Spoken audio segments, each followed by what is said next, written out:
പരിശുദ്ധ പരമദിവ്യകാരുണ്യത്തിന് പരിശുദ്ധ പരമദിവ്യകാരുണ്യത്തിന്.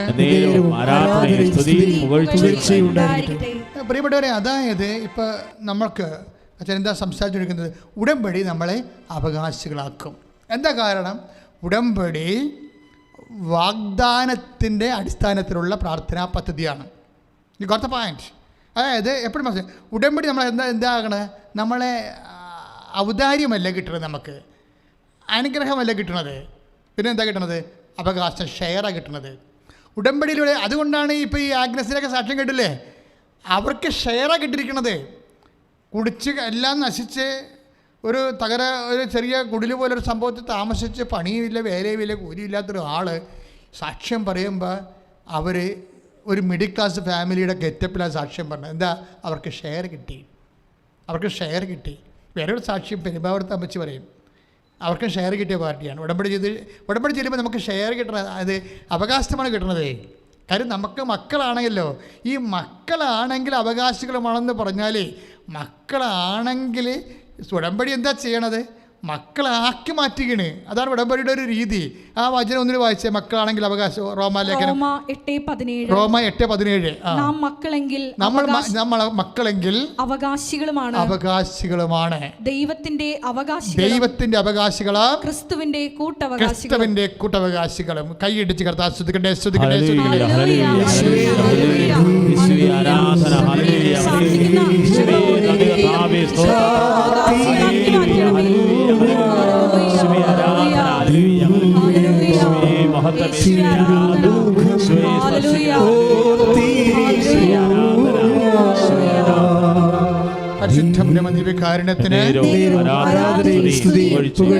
പരിശുദ്ധ പരമദിവ്യകാരുണ്യത്തിന്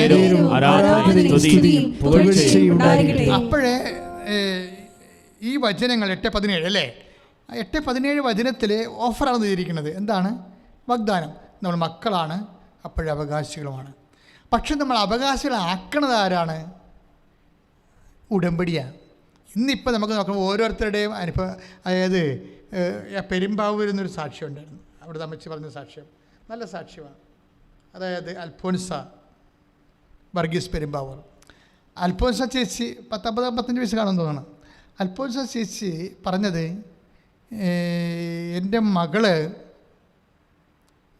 എൻ്റെ മകള് ഓരോടത്തും ഉറച്ചു നിൽക്കണില്ല. നഴ്സാണ്, പക്ഷെ ഓരോടത്തും ഉറച്ചു നിൽക്കണില്ല. അപ്പോൾ അതുകൊണ്ട് അവൾക്കൊരു വിഷമം. കാര്യം ഇങ്ങനെ പോയാൽ എന്ത് ചെയ്യും എന്നൊക്കെ ഓർത്തിട്ടേ. പക്ഷേ ഈ ഉറച്ചു നിൽക്കാത്ത മകളെ ഓർത്ത് നമ്മൾ ജോലിയുടെ എന്ത് സ്വപ്നം കാണാനാണ്? ഉറച്ചു നിൽക്കാത്ത ഒരിടത്ത് ഒരു ആശുപത്രി പോയാലും 4 മാസം വർക്ക് ചെയ്യും, അല്ലെങ്കിൽ 2 മാസം വർക്ക് ചെയ്യും. ഇവിടേക്ക് ഈ സ്ഥാപനത്തിലൊക്കെ ചെന്നിട്ട് അവിടെ ഉറച്ചു നിൽക്കാത്ത മകളെ ഓർത്തിട്ട് നമ്മൾ എന്ത് സ്വപ്നം കാണാനാണ്? അമ്മക്ക് വലിയ സ്വപ്നമൊക്കെ ഉണ്ട്, അവളെ ഫോറിൽ വിടണമെന്നൊക്കെ പറഞ്ഞ സ്വപ്നങ്ങളൊക്കെ ഉണ്ട്. പക്ഷേ അത് ഈ കക്ഷിനെ ആശ്രയിച്ചൊന്നും ചെയ്യാൻ പറ്റത്തില്ല. അവിടെ പിള്ളേരുടെ നേച്ചർ വ്യത്യാസമാണ്. അവർക്ക് കുറച്ച് കഴിയുമ്പോൾ ബോറടിക്കും, അല്ലെങ്കിൽ അത് ഭാരമായിട്ട് തോന്നും, അവർ നടന്ന് വീട്ടിൽ പോരും. അപ്പോഴേ അല്പം വന്നിച്ച് ഉടമ്പടി ചെയ്യും. പറഞ്ഞ് കർത്താവ്, എൻ്റെ മകളൊരു നേച്ചറാണ്, ഒരു പ്രത്യേക സ്വഭാവക്കാരിയാണ്. എല്ലാ സ്വഭാവവും അമ്മ പിടിക്കും. അതാണ് രസം. എനിക്ക് ഇവളെ ഫോറിൽ വിട്ട് പഠിപ്പിക്കണമെന്നുണ്ട്, പക്ഷെ അങ്ങനെ സ്വപ്നം കാണാനൊന്നും എനിക്ക് കാശില്ല. അതാണ് സംഭവം. എനിക്ക് ഫോറിൽ വിട്ട് പഠിപ്പിക്കണമെന്നുണ്ട്, പക്ഷെ അതിനുള്ള കാശില്ല എന്ന് പറയും. എന്നിട്ട് ഇവിടെ ഈ ചേച്ചി ഒരു വർത്തമാനം പറയുകയും, അതായത് കൃപാസന മാതാവിൻ്റെ കയ്യിൽ ഒത്തിരി കാശുണ്ടെന്ന് ഞാൻ കേട്ടിട്ടുണ്ടെന്ന്. ആ വാക്ക് നല്ല രസം. അവരുടെ വിശ്വാസമേ, ആ അമ്മച്ചി അല്പസ്വാമിയുടെ വിശ്വാസം, കൃപാസന മാതാവിൻ്റെ കയ്യിൽ ഒത്തിരി പണമുണ്ടെന്ന് ഞാൻ കേട്ടിട്ടുണ്ടെന്ന്. അതായത് എവിടെ നിന്ന് കേട്ടിട്ടുണ്ട്? വേറെ ആൾക്കാർ ഇതുപോലെ ഗതി കിട്ടാതെ നടക്കുന്ന ആൾക്കാർ വന്ന് അമ്മയുടെ എന്ന് കണ്ണീരിടുമ്പോൾ അമ്മ വാരിക്കോരി കൊടുത്തവരെ നിലനിർത്തിയിട്ട് അവർ കണ്ണീരോടെ വന്ന് സാക്ഷ്യം പറഞ്ഞ വിഷയമാണ്. എന്നിട്ട് അമ്മ എനിക്ക് 8 ലക്ഷം രൂപ വേണം എൻ്റെ മകളെ പറഞ്ഞു വിടാൻ.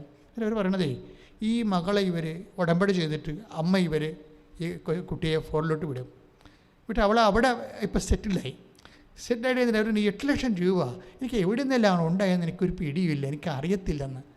കാര്യം ഞാൻ അമ്മയിലാണ് ആശ്രയം. അപ്പോൾ എനിക്ക് തോന്നുന്നത് എന്താ വെച്ചാൽ, ഇതാണ് ഷെയർ എന്ന് പറയണത്. അതായത് അവർക്ക് ഷെയർ കിട്ടിയ പോലെ ഉടമ്പടി ചെയ്ത് കഴിയുമ്പോൾ നമുക്ക് അവകാശം കിട്ടും, അവകാശം. പക്ഷേ എൻ്റെ മക്കളെ, ആ അവകാശം കിട്ടുമ്പോൾ ഇതിനകത്തൊരു പ്രശ്നമുണ്ട്. എന്ന് വെച്ചാൽ നമ്മൾക്ക് ദൈവത്തെക്കുറിച്ച് എന്ത് കോൺസെപ്റ്റ് ഉണ്ട്, ദൈവത്തിൻ്റെ സാധ്യതകൾ. ഈശോയ്ക്കൊരു ഭയങ്കര പരിശുദ്ധാത്മാവ് കൊടുത്തൊരു അടിപൊളി പ്രാർത്ഥനയുണ്ട്. ഈശോ ഇങ്ങനെ ചോര വീർത്ത് കിടക്കുകയാണ്. അപ്പോൾ ചോര വീർത്ത് കിടക്കുമ്പോൾ എന്താ സംഭവിക്കണത്? പൂങ്കാവനത്തിൽ കിടക്കുകയാണ് ചോര വീർത്ത്. ഒരു മനുഷ്യൻ്റെ ദാരുണമായ മണിക്കൂറാണ്. അപ്പോസ്തലന്മാർ കൂടെയുള്ളവന്മാരാണെങ്കിൽ പോലും ചപ്പാത്തിയൊക്കെ അടിച്ച് വന്ന് കിടന്ന് ഏമ്പക്കവും വിട്ട് കിടന്ന് ഉറക്കമാണ്. അവനൊക്കെ പറഞ്ഞിട്ടും കേൾക്കണില്ല. അപ്പോൾ ഈശോ ഒറ്റക്ക് ചോര വീർക്കുമ്പോൾ ഈശോ ഒറ്റക്കായി പോയതാണ്. അപ്പോൾ ഇങ്ങനൊരു അവസ്ഥയാണ്. അവസ്ഥ എന്ന് പറയുമ്പോൾ എന്നിട്ട് ഈ അവസ്ഥയിൽ നിന്നുകൊണ്ട് ഈശോ പറയും, അപ്പാ all thing is possible for you. ഇരിക്കുകയാണെങ്കിലല്ല, അതായത് ചിരിക്കണം, കരയണം, ഓടണം തോന്നിപ്പോകും കർത്താവിൻ്റെ ഈ വാക്ക് കേട്ടിട്ടേ. എന്ന് വായിച്ചോളൂ. ശ്രുതികടെ അപ്പ എല്ലാം സാധ്യമാണ് അങ്ങേക്ക്. ശ്രുതികടെ ഹല്ലേലൂയ,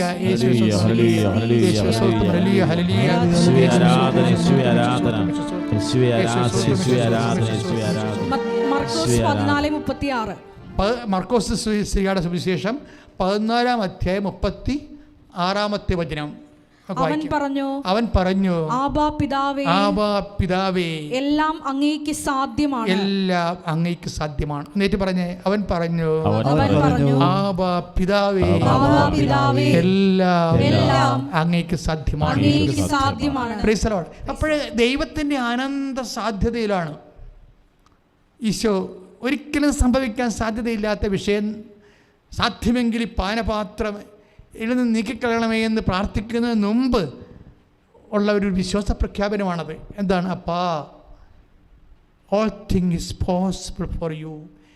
അത് ശരിക്കും പറഞ്ഞാൽ അപ്പൻ്റെ അനന്ത സാധ്യതകൾ ഞാൻ പഠിച്ചത് ഈശോയിൽ നിന്നാണ്. ഈ വാക്കാണ് 14:34 മർക്കോസിൻ്റെ സുവിശേഷം. എന്താണ്? അപ്പാ, ആബ എന്ന് വിളിക്കേണ്ടത്. അവിടെ നമ്മൾ അപ്പാന്ന് തർജ്ജമ ചെയ്താലും ശരിയാകത്തില്ല. അത് അറമയ്ക്ക് വെളിയാണ്. അബ്ബ. അതായത് ഈ യഹൂദ കുഞ്ഞുങ്ങൾ, അതായത് ഈ മുലകുടി മാറാത്ത കുഞ്ഞുങ്ങളില്ലേ, അത് അപ്പനാണെന്ന് അമ്മമാർ അപ്പനെ കാണിച്ച് പറഞ്ഞു കൊടുക്കുന്ന ഒരു സമയമുണ്ടല്ലോ. പക്ഷേ കുഞ്ഞ് അപ്പനാണെന്ന് മനസ്സിലാക്കിയെടുക്കാനുള്ള ആ ബ്രെയിനിൽ അത് സേവ് ചെയ്ത് വരുന്ന ഒരു സമയം. ചിലപ്പോൾ അതൊരു 3 മാസമുള്ള കുഞ്ഞുങ്ങൾ അല്ലെങ്കിൽ 4 മാസമുള്ള കുഞ്ഞുങ്ങൾ വിളിക്കുന്നതാണ് ആബ ആബ ആബ. അപ്പനെ കാണുമ്പോൾ ആദ്യം വിളിക്കുന്ന ആബ എന്നാണ്. ഈശോയുടെ കംപ്ലീറ്റ് സറണ്ടറാണ് ഈ സമയത്തെ. ആബാ എന്ന് വിളിക്കും. അത് വല്ലാത്തൊരു ചങ്ക് പറിക്കണ വിളിയാണ്. എന്നിട്ട് പറയാം, അപ്പാ എല്ലാം അങ്ങേക്ക് സാധ്യമാണ്, എല്ലാം അങ്ങേക്ക് സാധ്യമാണ്. എൻ്റെ ദൈവപൈതലേ, എല്ലാം അങ്ങേക്ക് സാധ്യമാണെന്ന് പറയുമ്പോഴെന്താണ്?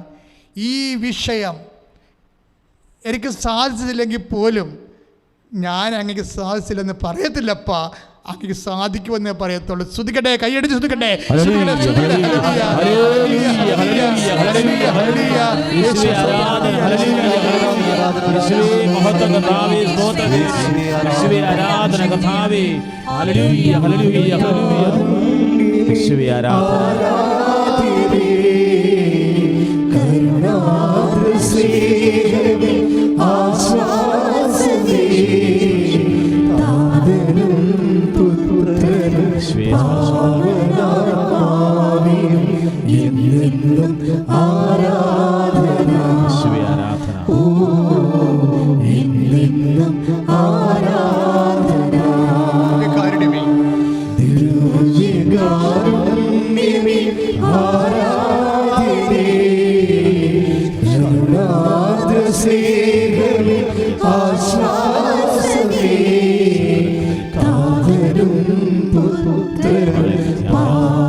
Praise the Lord.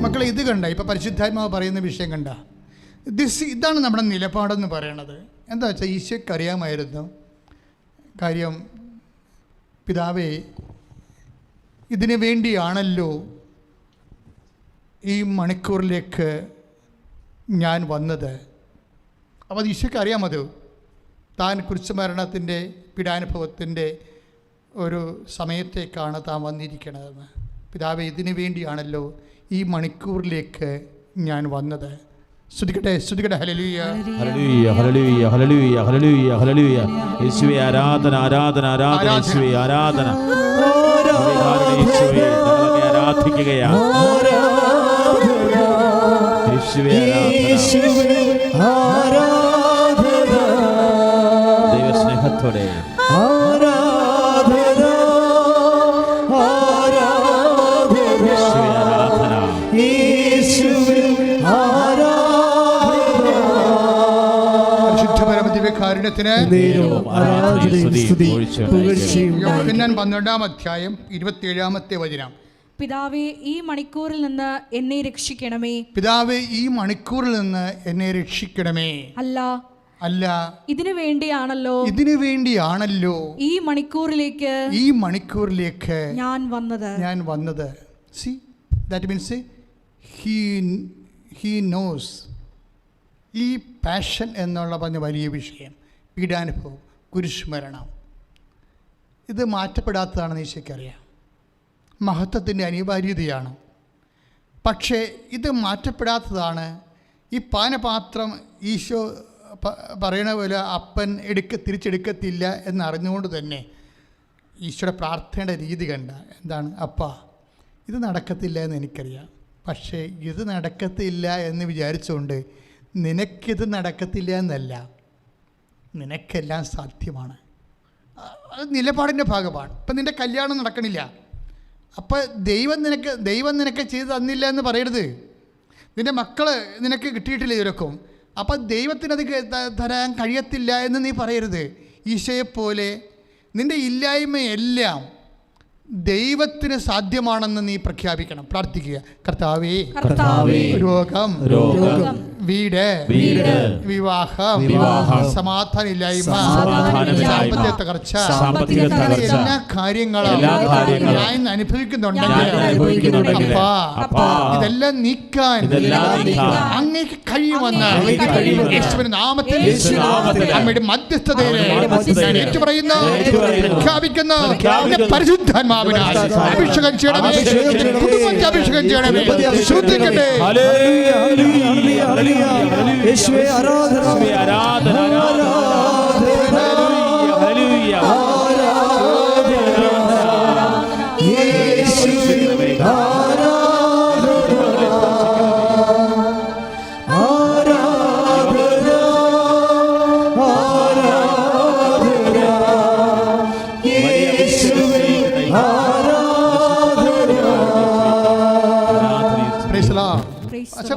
അച്ഛനിലൂടെ ഈശോ പറയായിരുന്നു എന്താണ് കാര്യം.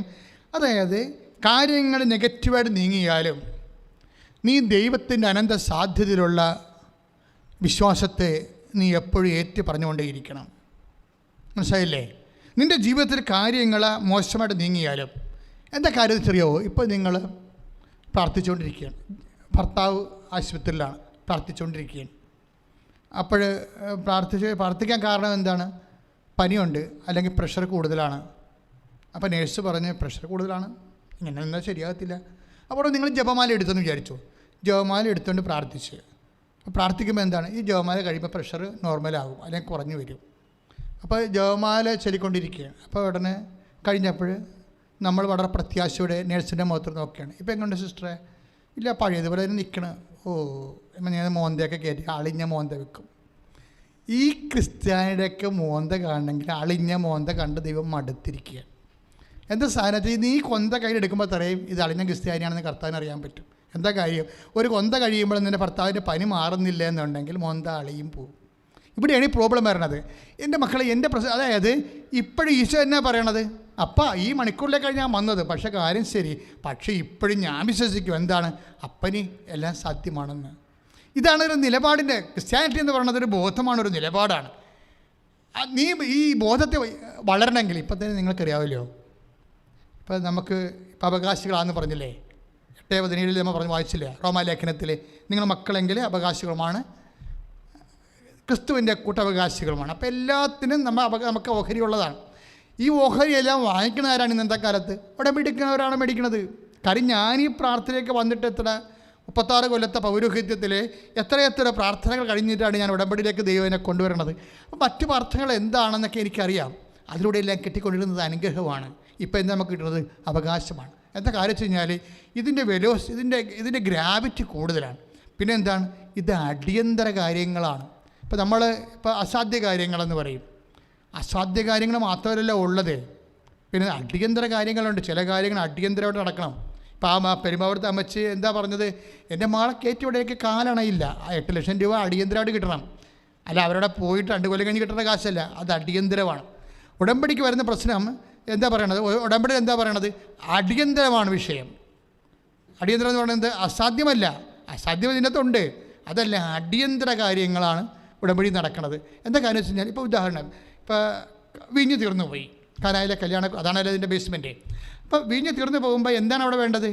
വീഞ്ഞ് കുഴപ്പമില്ല, വീഞ്ഞ് തീർന്നാൽ സാരമില്ല, ഈ ആൾക്കാരൊക്കെ നമുക്കിനി കൊച്ചിന് ജ്ഞാനസ്ഥാനത്തിൽ വീഞ്ഞ് കൊടുക്കാമെന്ന് പറഞ്ഞാൽ അത് ശരിയാവുക. ഇപ്പോൾ കല്യാണമല്ലേ, കുഴപ്പമില്ല, കുറച്ച് പേർക്കുണ്ടെ കിട്ടാതിരിക്കും. അതെല്ലാ അടിയന്തര പാട്ടും ശരിയാണ്, അങ്ങനെ വരാറുണ്ട്, തീർന്നു പോകാറുണ്ട്. അപ്പോൾ അത് കുഴപ്പമില്ല, ഇപ്പോൾ ഇല്ലെങ്കിൽ നമുക്ക് പിന്നീട് വിളിച്ച് അവർക്ക് വേറെ ഒരു പാർട്ടി കൊടുക്കാമെന്നൊക്കെ പറഞ്ഞു. അതല്ല, ഇത് അടിയന്തരമായിട്ട് അഭിമാനം രക്ഷിക്കേണ്ട വിഷയമാണ്.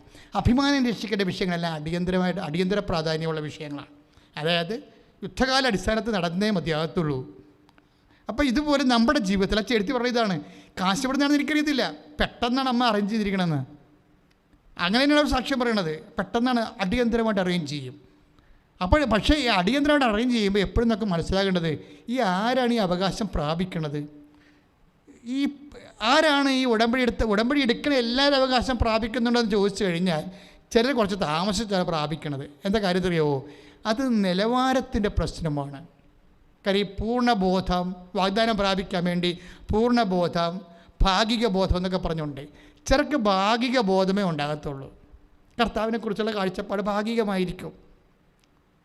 എന്താ അങ്ങനെ പറയുന്നത്? ഇപ്പോൾ ഈശോ ഒരു അപസ്മാര രോഗിയെ ആദ്യം അപ്പോസ്തലന്മാരെല്ലാം കൂടി താബോർ മലയുടെ അടിവാരത്ത് വെച്ചൊന്ന് ട്രൈ ചെയ്ത് നോക്കും.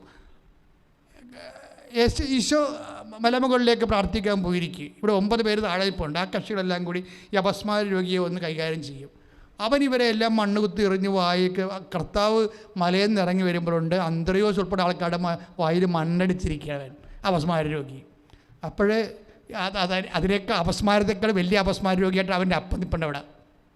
അവൻ്റെ അപ്പന് കാര്യം ഈ നൊരയും പതയും കൊണ്ടുവന്നിട്ടാണ് നാട്ടുകാരുടെയൊക്കെ ഇത് വലിച്ചിഴച്ചാണ് വീട്ടിൽ വഴികളിൽ കൂടി ഇവിടെ വലിച്ചുകൊണ്ട് വന്നപ്പോൾ തന്നെ ഇവിടെ നടക്കണില്ല. അപ്പോഴയാൾ പറയണൊരു വാക്കുണ്ട്, ഇവൻ തീലും വെള്ളത്തിൽ വീഴുകയാണ് എപ്പോഴും. കുഞ്ഞുനാൾ പോലും ഇത് തന്നെ പരിപാടിയാണ്. ഈ പണ്ടാരം ചത്ത് കിട്ടിയ അത്രയും നല്ലതെന്നുള്ള ടോണിലാണ് പുള്ളി സംസാരിക്കുന്നത്. ഇനി നിനക്കെന്തെങ്കിലും ചെയ്യാൻ പറ്റുമെങ്കിൽ ചെയ്യാൻ പറയും. മർക്കോസിൻ്റെ സുവിശേഷം 9:22. മർക്കോസ് 9:22. ശ്രുതികട്ടെ. നിനക്ക് കഴിയുമെങ്കിൽ ഞങ്ങളുടെ മേൽ കരുണ തോന്നി ഞങ്ങളെ സഹായിക്കണം. അതാണ് ഈശോയുടെ കഴിവിൽ ഈ മനുഷ്യന് ഒരു ചെറിയൊരു വിശ്വാസക്കുറവുണ്ട്. ഈശോയുടെ കഴിവിലേ ഈ മനുഷ്യന് ഒരു ചെറിയൊരു വിശ്വാസക്കുറവുണ്ട്. ഇത് പല അണ്ണന്മാർക്ക് വേണ്ടി പ്രശ്നം. അതുകൊണ്ടാണല്ലേ ലാഗ് ചെയ്ത് പോണത്. അതുകൊണ്ടാണ് ഈ ലാഗ് ചെയ്ത് പോണത്. വാഗ്ദാനമാണെന്ന് കണ്ടാലും കയ്യിലിരിക്കണ ആ ഫെയ്ത്ത് അപ്ഗ്രേഡ് ചെയ്തിട്ടില്ല. അപ്ഗ്രേഡ് ചെയ്യാവുന്ന കൊണ്ടല്ല, അവരുടെ ഈ അപസ്മാര രോഗിയുടെ അപ്പനെന്ന് പറയണത് അയാൾ പറയുന്നുള്ളൂ, കുഞ്ഞുനാളും പോലെ ഇതാണ് അവസ്ഥ. ഇവനെയും ഇവ കൊണ്ട് വളർത്തി എൻ്റെ ജീവിതം മുഴുവനും തീർന്നു. ഇനി അവസാനത്തെ ഒരു അഭയം പോലെയാണ്. നിനക്ക് എന്തെങ്കിലും ചെയ്യാൻ പറ്റുമെങ്കിൽ, നിനക്ക് കഴിയുമെങ്കിൽ ചെയ്യാൻ. അപ്പോൾ ഈശോ പറയും കഴിയുമെങ്കിൽ എന്നോ എന്ന് ചോദിച്ചിട്ട് ഈശോ എന്താ പറയണത്? വിശ്വസിക്കുന്നവന് എല്ലാ കാര്യങ്ങളും സാധിക്കും. ഒന്ന് പറഞ്ഞേ, വിശ്വസിക്കുന്നവന് എല്ലാ കാര്യങ്ങളും സാധിക്കും. കൈയിടിച്ച് കർത്താവിനെ സ്തുതിക്കട്ടെ.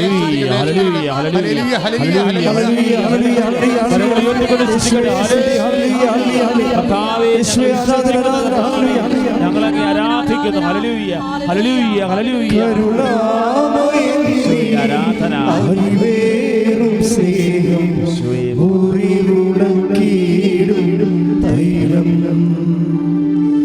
എല്ലാവിധയും ഹൃദയേ വസിക്കും വീരുന്നൊരു കീടും കൃപയാ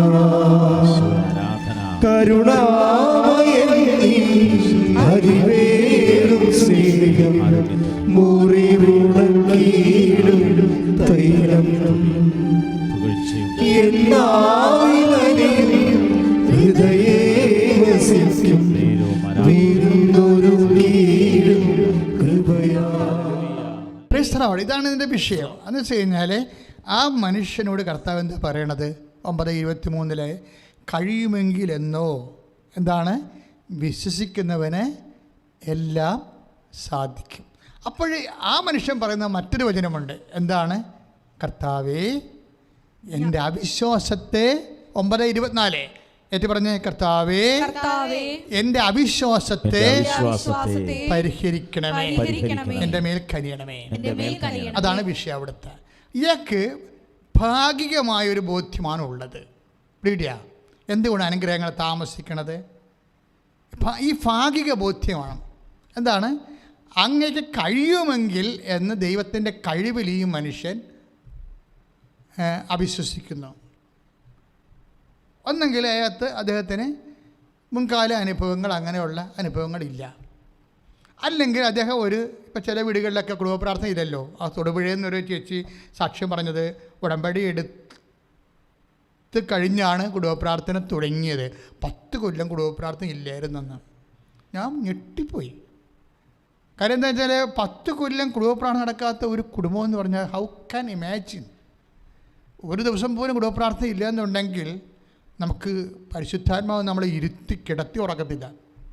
അപ്പോൾ 10 കൊല്ലം ഇതുപോലെ തന്നെ നിരീശ്വര കുടുംബങ്ങളുണ്ടാവും. ചില പ്രസ്ഥാനങ്ങളൊക്കെ പ്രവർത്തിച്ച് നിരീശ്വരവാദികളായി മാറിയവർ, അല്ലെങ്കിൽ പ്രഖ്യാപിത, അവർക്ക് ഉള്ളിൽ വിശ്വാസം ഉണ്ടാവും, പക്ഷേ പാർട്ടിക്കാർ സമ്മതിക്കത്തില്ല. അത് ഭയങ്കര ഒരു കുടുക്കാണ് ശരിക്കും പറഞ്ഞാൽ. അതായത് ഈ മനുഷ്യൻ്റെ ഒരു മനുഷ്യൻ്റെ ജീവിതത്തിൽ ഒരു മനുഷ്യൻ വന്നുപെടാൻ സാധ്യതയുള്ള ഏറ്റവും വലിയ ഒരു മരണക്കുരുക്കാണ്. എന്താ കാര്യം? വിശ്വാസം ഉള്ളിലുണ്ട്, പക്ഷേ പ്രഖ്യാപിക്കാൻ പറ്റാത്ത അവസ്ഥ. ഇവർ ഇറക്കിവിട്ട സാധനമാണ് ഓരോരുത്തരുടെ വിശ്വാസം അവൻ്റെ ഉള്ളിലല്ലേ എന്ന്. ഉള്ളിലല്ലല്ലോ. നിങ്ങൾക്ക് ഇറക്കാൻ പറ്റാത്ത രീതിയിൽ പ്രസ്ഥാനം നിൻ്റെ കൈയും കാലും കെട്ടിക്കളഞ്ഞിട്ടല്ലേ. അല്ല, അവരൊക്കെ ഇങ്ങനെ ഇപ്പോൾ ചില ആൾക്കാരൊക്കെ പൊതു ശ്മശാനത്തിലൊക്കെ പോയി അവരടക്കുന്നുണ്ടല്ലോ. അതിൽ കാര്യം ഇപ്പോൾ ചില ആൾക്കാർ പൊതു ശ്മശാനത്തിൽ, അതുപോലെ തന്നെ നമ്മുടെ ക്രിസ്ത്യൻ സിമിത്തറിയിൽ അടക്കപ്പെടുന്നതിനേക്കാളുപരി പൊതുജനത്തിൻ്റെ കയ്യടി വാങ്ങിക്കാൻ വേണ്ടി പൊതുവായിട്ട് കത്തിക്കുകയോ അല്ലെങ്കിൽ എവിടെയെങ്കിലും കലക്കിക്കളയുകയോ അങ്ങനെ ചെയ്യുന്ന കുറേ ഒരു തീരുമാനങ്ങളൊക്കെ മനുഷ്യൻ്റെ ഭാഗത്തുനിന്നത് അവർ പ്രവർത്തിച്ച പാർട്ടിയുടെയൊക്കെ പ്രസ്ഥാനങ്ങളുടെയൊക്കെ ഭാഗത്തു നിന്നുണ്ടായിട്ടുള്ളതാണ്. ദൈവമായിട്ട് ഒരിക്കൽ അകന്ന നീ ഓർക്കണം. കാര്യം ഒരു കത്തോലിക്ക കുടുംബത്തിലെ ജനിപ്പിച്ചത് നിനക്ക് തന്ന സൗജന്യ ദാനമാണ്. മനസ്സിലായില്ലേ? സൗജന്യ ദാനമാണ്. അപ്പോൾ സൗജന്യ ദാനമായിട്ട് നിനക്ക് കിട്ടുമ്പോൾ നീ എന്താ ചെയ്യേണ്ടത്? ആ വിശ്വാസത്തെ നിലനിർത്താൻ ദൈവം എനിക്ക് സൗജന്യമായിട്ട് തന്ന ദാനമാണിത്, ഇത് ഞാൻ സൂക്ഷിക്കണം. ഈ വിശ്വാസം നിലനിർത്താൻ പറ്റുന്ന രീതിയിലായിരിക്കണം എൻ്റെ ജീവിതം. കർത്താവേ, കാര്യമെന്ന് വെച്ചാൽ നമ്മളെ സംബന്ധിച്ചിടത്തോളം നിത്യത വരെയാണ് ഈ നമ്മുടെ വിശ്വാസം നമുക്ക് നൽകണത്. എന്താ? നിത്യതയാണ്. കാര്യം നിത്യത എന്താണെന്ന് നിങ്ങൾ എന്നോട് ചോദിച്ചാൽ ഞാൻ പറഞ്ഞു തരാം. കാര്യം ഞാൻ ഇത്രയും കൃത്യമായിട്ട് അമ്മ ജീവനോടെ ഇതേ ഫിഗറിൽ സ്വർഗത്ത് എങ്ങനെയായിരിക്കുന്നത് കുറിച്ച് എനിക്കൊരു കോൺസെപ്റ്റ് ഇല്ലായിരുന്നു. ഞാൻ വിശ്വസിച്ച് ജീവിച്ച ആളാണ്. പക്ഷേ അമ്മ 2 പ്രാവശ്യം, ഒരു പ്രാവശ്യം വന്നതിൻ്റെ വായിൽ കൈയിടുമ്പോഴും ഒരു പ്രാവശ്യം എൻ്റെ പിറകിൽ പ്രത്യക്ഷപ്പെട്ട് നിൽക്കുമ്പോഴും നിത്യത എന്ന് പറയുന്നത് ഇത്രയും ടാഞ്ചിബിളാണെന്ന് അതുവരെ എനിക്കറിയത്തില്ലായിരുന്നു. എനിക്ക് നിത്യതയെക്കുറിച്ച് നന്നായിട്ട് അറിയാം, പക്ഷേ ഇത്രയും സ്പർശമാണെന്ന് അറിയത്തില്ലായിരുന്നു. എന്ന് വെച്ചാൽ ഈ ഒരു ബോധമില്ലാത്തവരെ നമുക്ക് വിശ്വാസം ഓരോ വ്യക്തികളെ കൊണ്ടുവന്ന് ദൈവം ഓരോ വ്യക്തിക്കും പ്രത്യക്ഷപ്പെട്ടിട്ട് ഞാൻ പരിശുദ്ധ അമ്മയാണ്, ഞാൻ ഈശോയാണെന്ന് ഒരിക്കലും പറയത്തില്ലെന്നും പറഞ്ഞാണ് ഈശോ ഉയർത്തതിന് ശേഷം ആദ്യം പറഞ്ഞത്. അതാണ് നിങ്ങളെ ഉയർത്തപ്പെടുന്ന പിന്നെ ഈ പ്രത്യക്ഷപ്പെടൽ എപ്പോഴും ഒന്നും പ്രതീക്ഷിക്കേണ്ട. അതൊരു ഭാഗ്യം കെട്ട പരിപാടിയാണ്. തോമസ്, നിൻ്റെ വിരലിങ്ങോട്ട് കൊണ്ടുവരൂ. This is last chance. അവിശ്വാസിയാകാതെ വിശ്വാസിയായിരിക്കുക. കാണാതെ വിശ്വസിക്കുന്നവരെ ഭാഗ്യവാന്മാർ. അതാണ് ദൈവത്തിൻ്റെ നിലപാട്. കണ്ട് വിശ്വസിക്കുന്ന വിശ്വാസമായിട്ട് ദൈവം കണക്കാക്കണില്ല. ഇനി ഇപ്പം ദുരന്തം ഉണ്ടാകാൻ പോണ് പ്രാർത്ഥിക്കുന്നതെന്ന് പറഞ്ഞ് പ്രത്യക്ഷപ്പെട്ടിട്ടുണ്ടെങ്കിൽ അത് എനിക്ക് തന്ന പ്രൈവറ്റ് ദർശനമല്ലത്. അത് ജനതകളുടെ ഇടയിൽ വന്നിട്ടുള്ള സംഭവമാണത്. അമ്മ പറഞ്ഞ വായി നാക്കിട്ടനുസരിച്ച് സുനാമി വന്നു. പിന്നെ ഒരു കൊല്ലം കഴിഞ്ഞ് ചിക്കൻ ഗുനിയ വന്നു. ഒരു കൊല്ലം കഴിഞ്ഞപ്പോൾ നിപ്പ വൈറസ് വന്നു. പിന്നെ H1N1 വന്നു. പിന്നെ ആന്ത്രാക്സ് വന്നു. അതിനുശേഷം പ്രളയം വന്നു. ഇപ്പോഴുണ്ട് കോവിഡും പിന്നെ ഒമിക്രോണും. പരിപാടിയായില്ലേ? അപ്പം അന്ന് മുതൽ ഇങ്ങനെ ദുരന്തത്തിൻ്റെ ഒരു ഘോഷയാത്രയാണ്. ഇതിനൊക്കെ എന്താണ് മറുപടി? പ്രാർത്ഥന മാത്രമേ മറുപടിയുള്ളൂ. ഇതിന് വലിയ പ്രാർത്ഥന മാത്രമേ ഉള്ളൂ. കാര്യം അതായത് എങ്ങനെയായാലും ഇപ്പം 3-ാം തരംഗം കഴിയാൻ പോകുന്നു ഇല്ലേ? അത് കഴിയുമ്പോൾ ഇനി വേറെ രോഗം എന്തോ വൈറസ് വരാൻ പോകണമെന്ന് പറയുന്നു. അപ്പോൾ അത് ഇതുപോലെ ഇങ്ങനെ ദുരന്തങ്ങൾ 1 by 1 ആയിട്ട് ഇങ്ങനെ വന്നുകൊണ്ടിരിക്കും, സാംക്രമിക രോഗങ്ങളും. അപ്പോൾ ഇതിനെ എല്ലാം ഇഞ്ചക്ഷൻ ചെയ്ത് ഒതുക്കാമെന്ന് വെച്ചാൽ ഒരു ആത്മവിശ്വാസം മാത്രമാണത്. കാരണം കോവിഡ് വന്നവർക്ക് പിന്നെ വരത്തില്ല എന്നും പറഞ്ഞുകൊണ്ട് ചില ആൾക്കാർ കോവിഡ് പിടികളൊക്കെ ഓടിക്കറിപ്പോയി പിറ്റേ ദിവസം കോവിഡ് അടിച്ചൊന്ന് വന്നിരും. നമുക്കൊരു പിടിയില്ല. ആകപ്പാടെ ഒരു പിടി ഉണ്ടായത് ഹൂ എന്നും പറഞ്ഞ സാധനമുണ്ട്. അതിൻ്റെ പേര് തന്നെ ഇപ്പോൾ ഹൂ എന്നാണ്. ആര്? WHO. ഹൂ. പണ്ട് എന്തെങ്കിലും ചോദിച്ചാൽ നമുക്ക് ഹൂ എന്നും പറഞ്ഞ് ഒരു സാധനം ഉണ്ടായിരുന്നു പറഞ്ഞു തരാൻ, ലോകാരോഗ്യ സംഘടന. അപ്പം അതിൻ്റെ പേരെന്താ? WHO. ഹൂ എന്ന് വെച്ചാൽ ഇന്ന് അവരും ചോദിക്കും ഹൂ ആരാണ്? അവർക്കൊരു പിടിയില്ല. അവർക്കൊരു പിടിയില്ല. അപ്പോൾ ഇതാണ് മനുഷ്യരാശിയുടെ മൊത്തം അവസ്ഥ. അതുകൊണ്ടാണ് അമ്മ പറയുന്നത് ദുരന്തം ഉണ്ടാകാൻ പോണേ, അങ്ങോട്ടും ഇങ്ങോട്ടും ഹൂ എന്ന് പറഞ്ഞിരിക്കാനേ പറ്റത്തുള്ളൂ, മര്യാദയ്ക്ക് പ്രാർത്ഥിച്ചോളാൻ പറഞ്ഞിരിക്കുന്നു. അപ്പോൾ പ്രാർത്ഥനയ്ക്ക് സബ്സ്റ്റിറ്റ്യൂഷൻ ഇല്ല ഈ ലോകത്ത്. ശാസ്ത്രം വളർന്നു എന്ന് പറഞ്ഞപ്പോൾ തന്നെ എല്ലാവരും വിചാരിച്ചത് അമേരിക്കക്കാരിപ്പോൾ തന്നെ വാക്സിൻ ഉണ്ടാക്കുമെന്ന് പറയണം. അപ്പോൾ ട്രംപിനെ വിളിച്ച് ചോദിച്ചപ്പോൾ പറഞ്ഞ് ഞങ്ങൾ 20 കൊല്ലമായിട്ട് ഫാക്ടറി എല്ലാം പൂട്ടിയിരിക്കുകയാണെന്ന്. 20 കൊല്ലമേ ലോകത്ത് അറിഞ്ഞിട്ടില്ല. ഈ മൈക്രോബയോളജിയുടെ ഫാക്ടറിയെ അതേൻ്റെ റിസർച്ച് ലാബുകൾ 20 കൊല്ലം, ദാറ്റ് മീൻസ് ഇപ്പോൾ 2000 പൂട്ടിയതാണ് അവർ. അവർ കമ്പ്യൂട്ടർ വന്നതോടുകൂടി കമ്പ്യൂട്ടറിൻ്റെ പുറകെയാണ് അവർ പോയത്.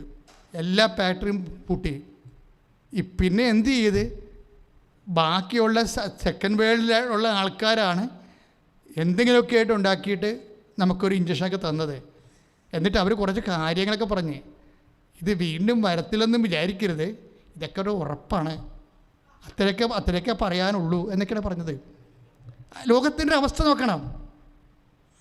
അതുകൊണ്ടാണ് നമ്മുടെ ബഹുമാന മുഖ്യമന്ത്രി പറഞ്ഞത് ഓരോരുത്തരും അവന്മാരെ സൂക്ഷിച്ചാൽ അത്രയും നല്ലതെന്ന്. അതാണ് ഈ സംവിധാനങ്ങളെല്ലാം നമുക്കുണ്ട്. പക്ഷേ ഏറ്റവും വലിയ സംവിധാനം എന്താണ്? അവനവനെ സൂക്ഷിക്കുക എന്നാണ്. അത് കറക്റ്റാണത്. അദ്ദേഹം അത് 8 മാസം മുമ്പ് പറഞ്ഞാൽ കയ്യിൽ നിന്ന് വിട്ടു പോയി അങ്ങനെ അദ്ദേഹം മനസ്സിലായി. അപ്പോൾ അതുകൊണ്ട് ഇതാണ് ലോകത്തിൻ്റെ അവസ്ഥ എന്ന് പറയുന്നത്. അതുകൊണ്ട് എൻ്റെ സഹോദരങ്ങളെ, പ്രാർത്ഥന എന്ന് പറയുന്നത് അത് ശരിക്കും പ്രാർത്ഥന നമ്മളെ അവകാശികളാക്കുകയാണ് ദൈവത്തിൻ്റെ. അതിൻ്റെ സംരക്ഷണം ഒന്ന് വേറെയാണ്. അതിൻ്റെ സംരക്ഷണം ഒന്ന് വേറെയാണ്. ഞാൻ പറഞ്ഞു വരുന്നതിൻ്റെ അർത്ഥം എന്ന് വെച്ച് കഴിഞ്ഞാൽ ഒന്ന് ശ്രദ്ധിക്കട്ടെ മക്കളെ, ശ്രദ്ധിക്കട്ടെ.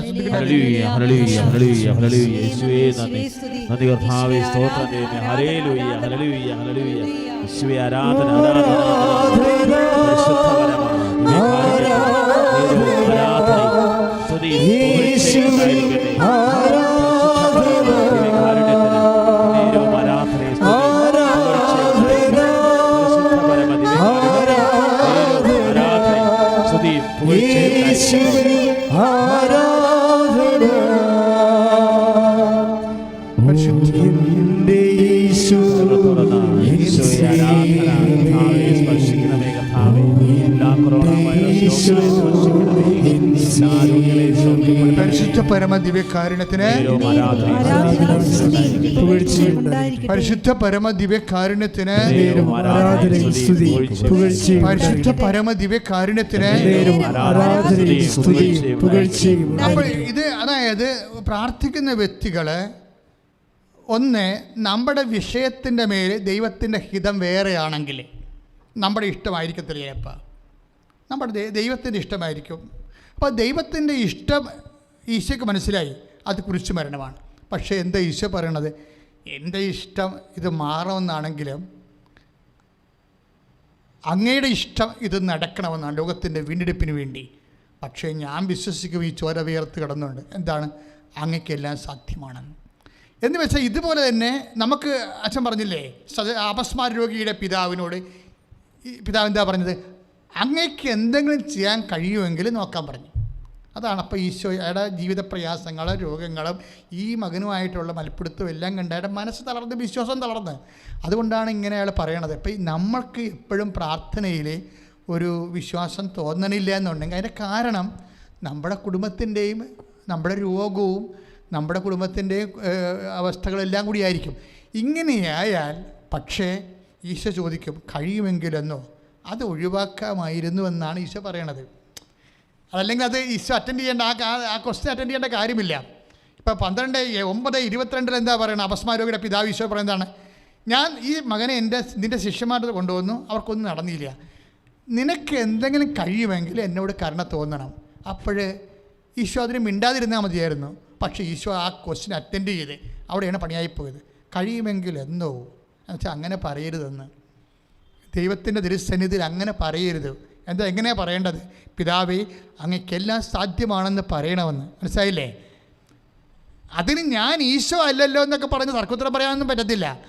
ഒരു മനുഷ്യൻ ദൈവത്തിൻ്റെ തിരുസന്നിധിയിൽ നിൽക്കണമെങ്കിൽ മിനിമം കാറ്റഗറിസം ഉണ്ടാകണം. എന്താ കാര്യം? എങ്ങനെയാണ് ദൈവതിരുസന്നിധി പെരുമാറേണ്ടതെന്ന് അറിയണം. കഴിയുമെങ്കിൽ ഇന്നോ എന്നിട്ട് ഈശോ എന്താ പറഞ്ഞത്? വിശ്വസിക്കുന്നവന് എല്ലാം സാധ്യമാണ്.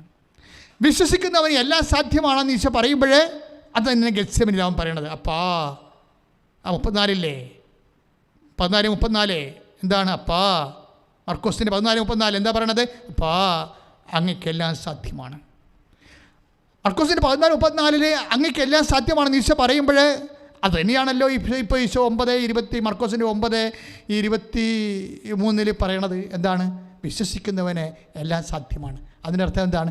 ഈശോ അപ്പായിലുള്ള അനന്തമായൊരു വിശ്വാസിയാണ്. പുത്രൻ തമ്പുരാൻ പിതാവായ ദൈവത്തിൽ എങ്ങനെയാണ് വിശ്വസിക്കണത്?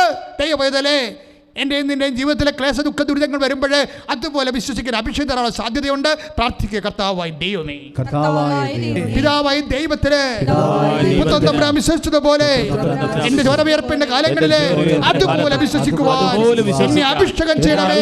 എൻ്റെ അവിശ്വാസത്തെ പരിഹരിക്കണമേ. ശ്രദ്ധിക്കട്ടെ.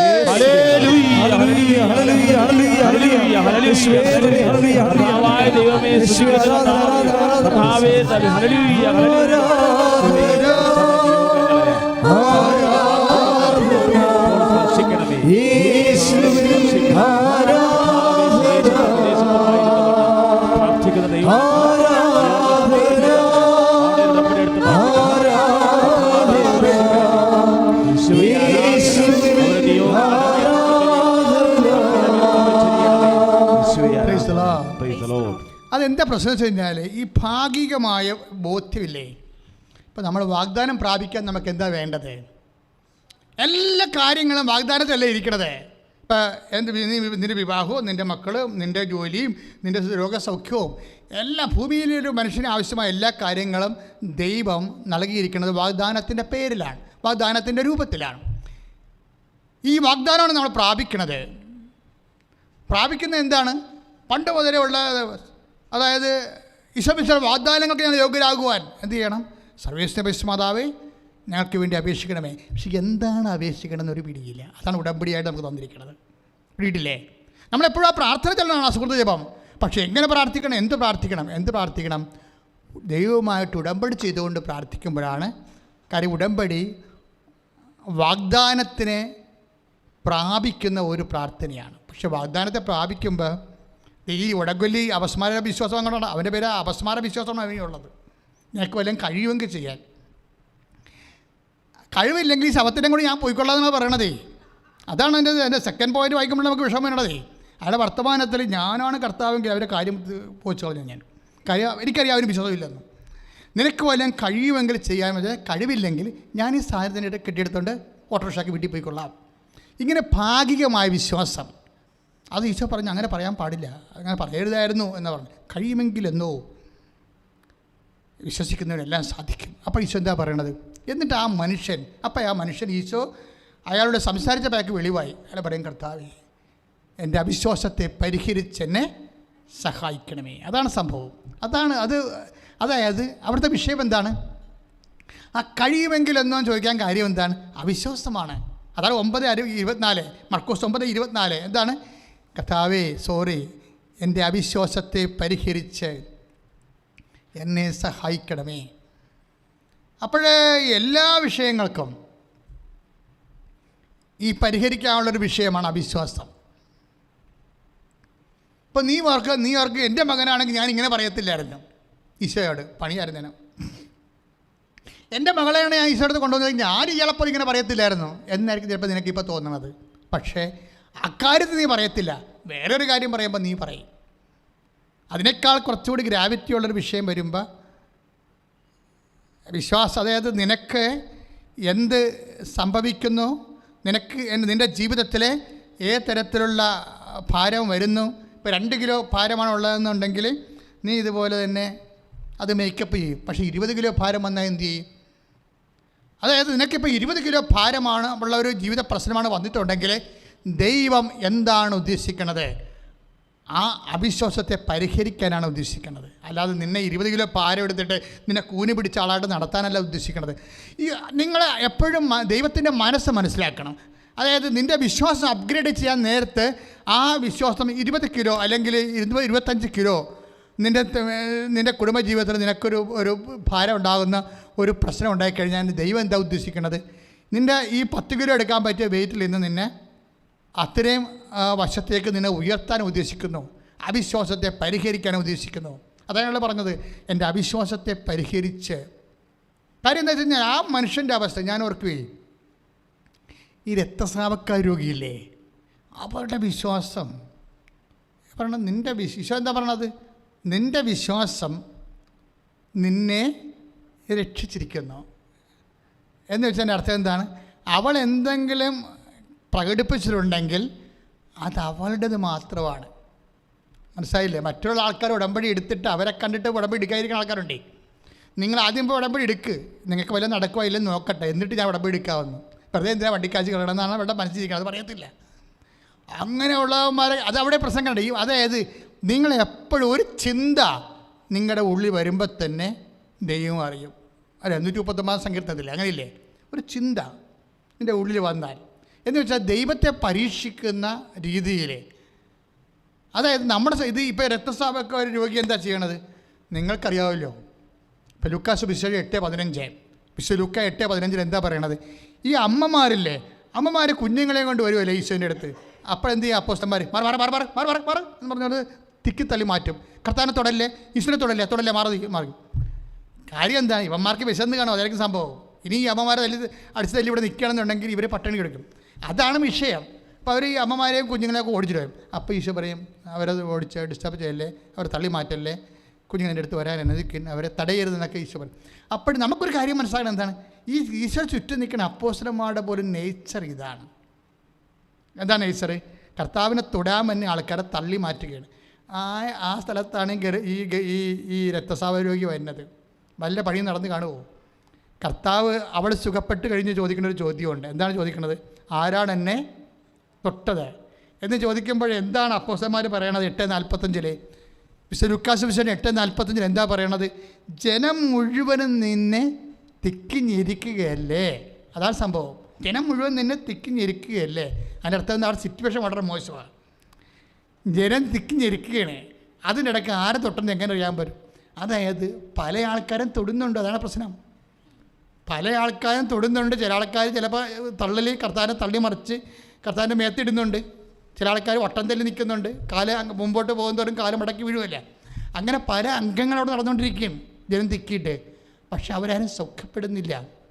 ഇവളിങ്ങനെ കർത്താവിനെ തൊടാൻ വേണ്ടി വരണ സമയത്തായിരിക്കും ഒരു തള്ളു വരുന്നത്. അപ്പോൾ തള്ളു അവിടെ പുറത്തായി.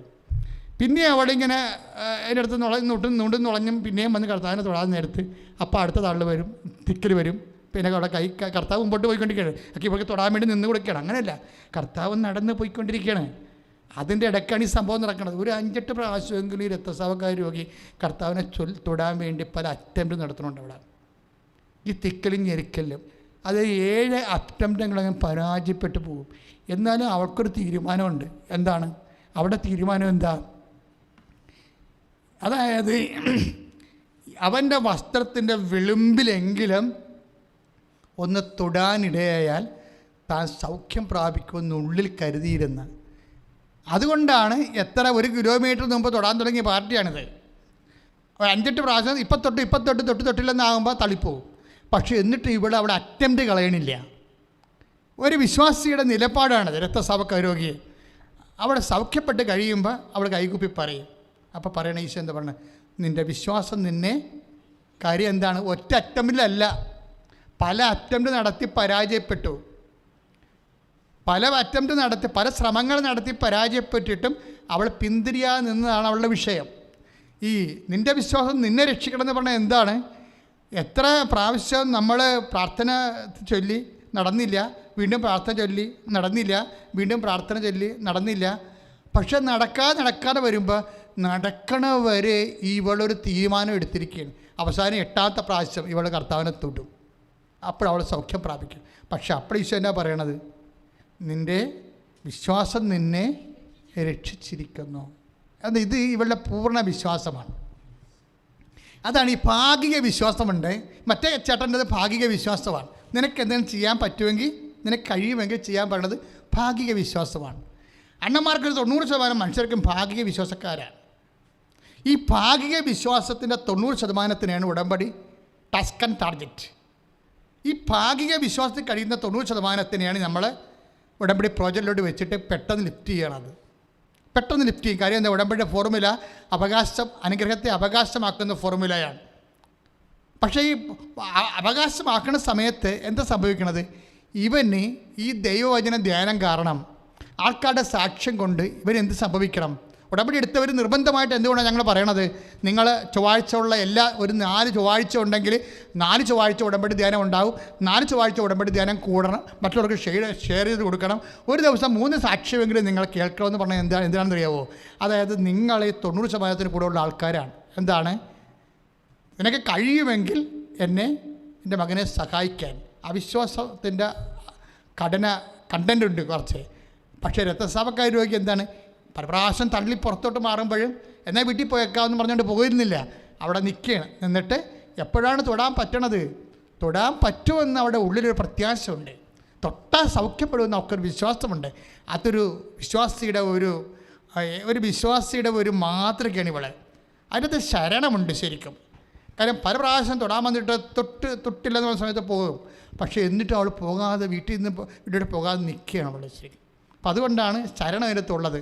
എന്നിട്ടാണ് ഈ ശരണവും വിശ്വാസവും കർത്താവിനോടുള്ള അടുപ്പവും എല്ലാം കൂടിയാണ് അവൾ പറയണത് നിൻ്റെ വിശ്വാസം നിന്നെ രക്ഷിച്ചിരിക്കുന്നു എന്ന് പറയണത്. അതെന്ന് പറയണത് ഭാഗിക ബോധമല്ല, അത് പൂർണ്ണമായൊരു ബോധമാണ്. വാഗ്ദാനം പ്രാപിക്കാൻ ഈ പൂർണ്ണ ബോധം ഉണ്ടാകണം. അത് ഭയങ്കര സീരിയസ് വിഷയമാണ്. നിങ്ങൾ ഈ ഉടമ്പടി എടുത്തിരിക്കുന്ന ആൾക്കാർ മറ്റേ വസുമാര രോഗിയുടെ അപ്പനെപ്പോലെ കാണിക്കരുത്. മറിച്ച് ഈ രക്തസ്രാവ രോഗിയെപ്പോലെ ഒരു പൂർണ്ണ അവബോധം ഉണ്ടാകണം. ഈ കർത്താവിൻ്റെ വസ്ത്രത്തിന് വിളിമ്പിൽ ഏതെങ്കിലും തൊട്ടാൽ മതി താൻ സൗഖ്യം പ്രാപിക്കുമെന്ന് പറയുന്നത് പൂർണ്ണബോധമാണ്. പൂർണ്ണബോധം അതായത് വാഗ്ദാനത്തിന് ഏറ്റവും എനിക്കാണത് പൗലോസ് അപ്പോസ്തലനാണ് ഇതിൻ്റെ ആൾ. പൗലോസ് അപ്പോസ്തലൻ പറഞ്ഞത് ഭാഗിക ബോധം കൊണ്ട് ശരിയാകത്തില്ല, വാഗ്ദാനം പ്രാപിക്കാൻ പൂർണ്ണമായ യേശു ആരാണെന്നുള്ള പൂർണ്ണമായ ബോധം. എനിക്കാണ് 4:21 വാഗ്ദാനം നിറവേറ്റാൻ ദൈവത്തിന് കഴിയുമെന്ന് അവന് പൂർണ്ണ ബോധ്യമുണ്ടായിരുന്നു. പറഞ്ഞേ, വാഗ്ദാനം നിറവേറ്റാൻ ദൈവത്തിന് കഴിയുമെന്ന് അവന് പൂർണ്ണ ബോധ്യമുണ്ടായിരുന്നു. അതാണ് സംഭവം.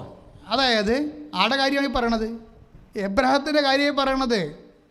എബ്രാഹത്തിൻ്റെ വിശ്വാസം അവന് നീതിയായിട്ട് പരിഗണിച്ചു എന്ന് പറയണില്ലേ? അതിൻ്റെ കാരണം എന്താണ്? ഇയാളുടെ പൂർണ്ണ ബോധ്യമാണ്.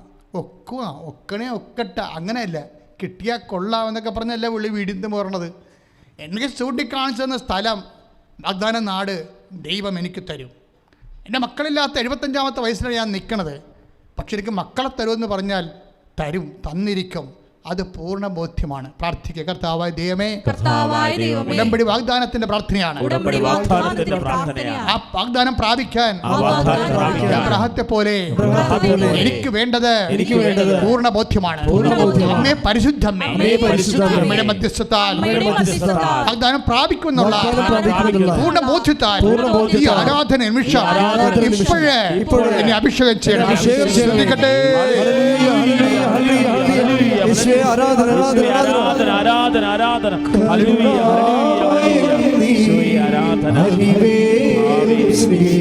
ഉടമ്പടി ചെയ്ത പ്രാർത്ഥനയിലൂടെ